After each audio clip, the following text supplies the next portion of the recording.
Hey guys, welcome back. Flawless Crested Geckos. Will here, coming to you guys with yet again another video. And hopefully, if you hang around, this video may save you some time and stress. This video is going to be tailored toward new keepers and new breeders. Actually, this was inspired by a message we received on Instagram, and we said, yet again, we've been doing this for a while where we'll do Q&As, but we're going to actually tailor an entire video specifically directed toward this topic. New breeder, new keeper, what to look for, what to look out for, what to expect going into your first breeding season. Again, guys, if you've been following us for a while, we love to bring the community together. If you're here for some of the positivity and information, hit that subscribe button. We would love to have you here long term. We appreciate your viewership and do not take it for granted. But without further ado, let's dig in. So guys, we'll throw the disclaimer out there for you, right? This is going to be all our experience, things that we've had literally hands-on kind of experience with. Hopefully putting out our story, our things that can kind of help the community as a whole, where, like we've said before, if we've bumped our head on something, we will hope that we can share it with you so you don't have to bump your head as well. By doing this, we can hopefully provide you with the cheat code, which it really isn't a cheat code, but things that's worked for us and things that have not, and things that can kind of open your eyes to things that maybe you didn't expect along the way. So again, that's the disclaimer. You know, we don't know everything. There's still tons of things that we need to learn, and we are a student of the game, and we will continue to learn in this crested gecko industry. So the number one, it ranks number one for us. The mistake that's made from new keepers, new breeders is going to be breeding too early. And not saying the keeper is breeding too early, but more so your geckos. You're breeding your geckos too early. We like to wait to 2 years. 2 years, 45 grams is the rule of thumb that we utilize here at Flawless. Generally speaking, it's I will say it's overall acceptable to the hobby. If you have a fast grower, fast developer, and she's already laying duds, I would say 18 months to 24 months. But again, you're going to have the weight, laying duds. I still would personally wait, so I would add that to your list if you're going to kind of take note. We wait to 2 years minimum. A lot of the time we wait to 3 years, but 2 years minimum. But if you have a 50-gram female that's laying duds and she's 18 months, she's going to be the exception to the rule. Your males, same thing, kind of teeter on the side of, they can be smaller. They can be about 40 grams. And all these weights are literally, you have to watch your gecko and see their body structure. You know, if you have a 40 gram, very kind of linky male or female that's super small, obviously you would err on the side of caution. It is always in your best interest to wait a little longer when you're pushing the threshold of when you should breed according to their age. You want to make sure that they have very healthy bodies, because especially for the females, a breeding season can really do some damage to their body, just naturally, whether they go, which we'll get into as we continue, the different things as far as that can take effect on their, you know, calcium and things like that. And not to mention that breeding too early, males and females, you can actually shorten their lifespan as a whole. As we know, I mean, crested geckos can live 15 to 20 years. Some are over 20 years old. But you can, you know, shorten their lifespan. And with females, breeding them too early, you can cause them to have issues with egg binding, which thankfully enough, we have not had to have issues with. We haven't had any issues with. But those are some things that you want to look out for when you're breeding too early, is the health issues that come along with it. Now, number two is going to be controversial, okay? And I'll tell you exactly how we feel on it and why. But number two, the mistake, especially now and today, is going to be your lineage, right? You're going to not tracking or at least knowing what genes are present in your geckos, visually, things that you can kind of really do some research and pick out. That's going to be another big mistake. And the only reason that ranks high on the mistakes is because some things can be fatal when you breed them. And if they're not fatal, they can be terminal. So big difference. If you're breeding lily white to lily white, you know, that's obviously a no-no in the crested gecko breeding hobby, but some people may do that. Now, if you hit the super lily white, then it's going to be fatal and lethal, and it's not going to make it. It's not going to thrive, which is the whole reason on why it's frowned upon. So that will be a mistake. Obviously, it's kind of crystal clear if you have a male lily white and a female lily white, you can kind of really look at them in ID. But some things, you know, I mean, we have some high white non-lilies that you would swear is a lily white. So these mistakes can be made as we continue to kind of progress with the different morphs and genes that we work with in crested geckos. Mistakes can be made. So again, those are some mistakes you want to kind of avoid if you can. Mistakes are going to happen, but again, if you can track down some of the lineage and at least know what you're working with, what you're IDing, it can set you up for a better successful season. There's other things like cappuccinos, you know, breeding a cappuccino to another cappuccino and hatching out super caps. You know, there's been a lot of, we work with cappuccino, we love our cappuccinos. We work with sables, we love our sables. There's a lot of things in the air right now where obviously super sables are completely different than a super cappuccino when it comes to, you know, health and issues.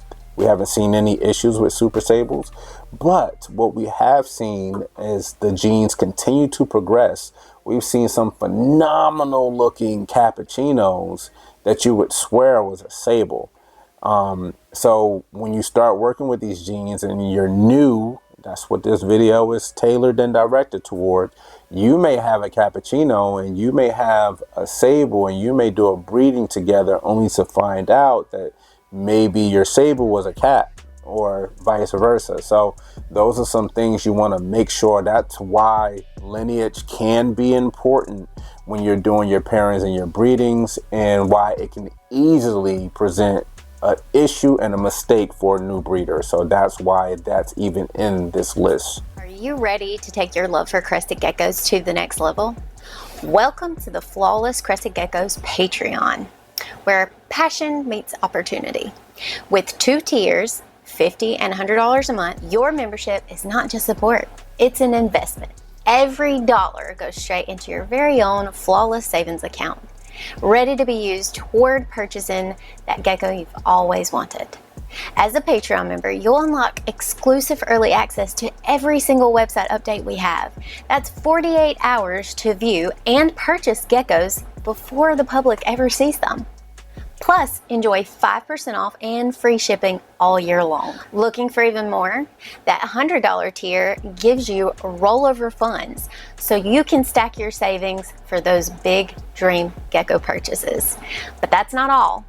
Membership also means monthly gecko giveaways, free merchandise, and access to exclusive content designed for both seasoned breeders and brand new keepers. At Flawless Crested Geckos, we're more than just a Patreon.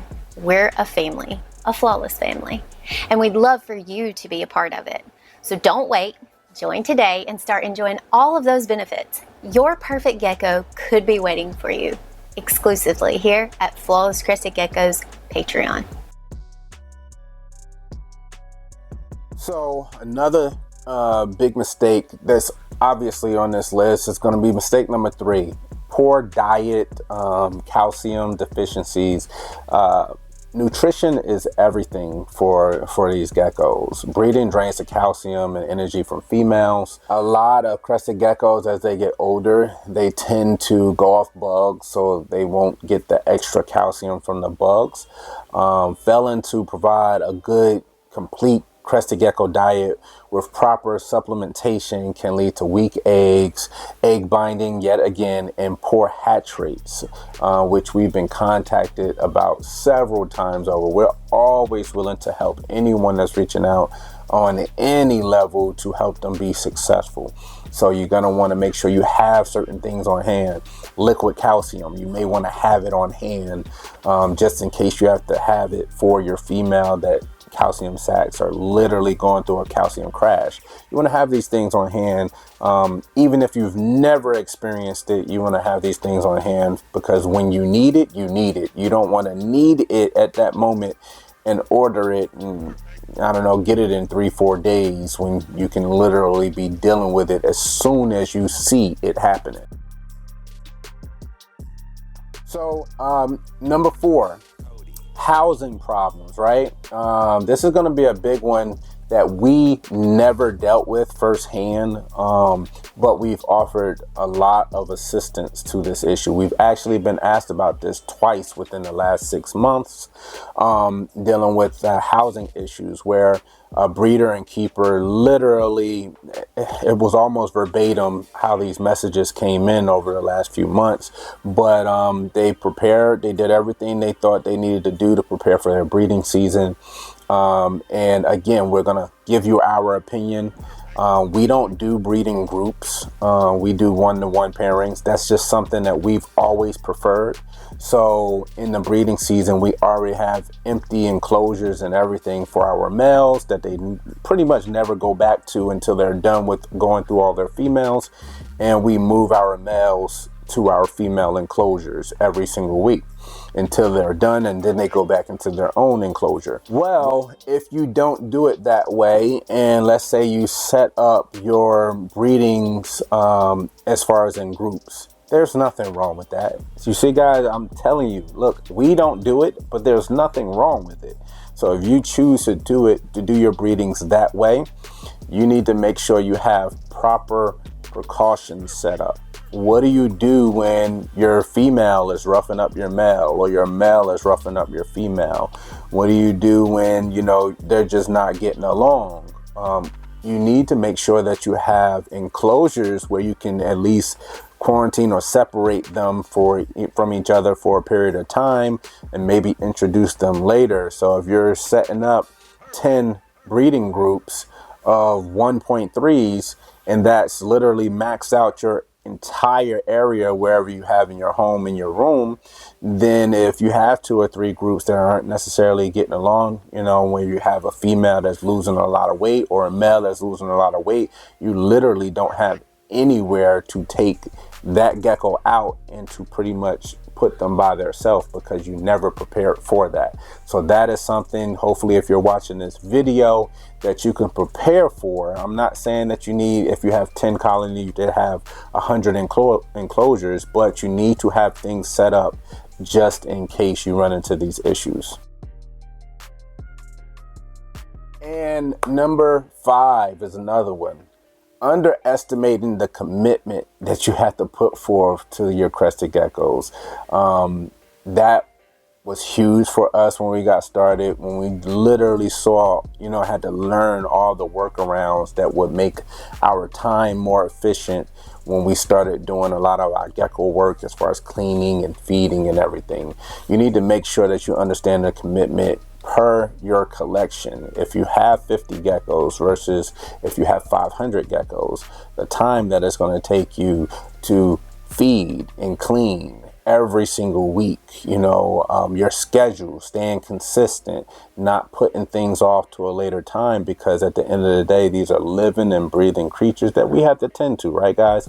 So making sure that if you set your schedule for what you need to do, that you can uphold that schedule, that you can, you know, feed everything in a timely fashion. Make sure you have source for feeding your foods. If a certain food is out, make sure you have, you know, a food supply.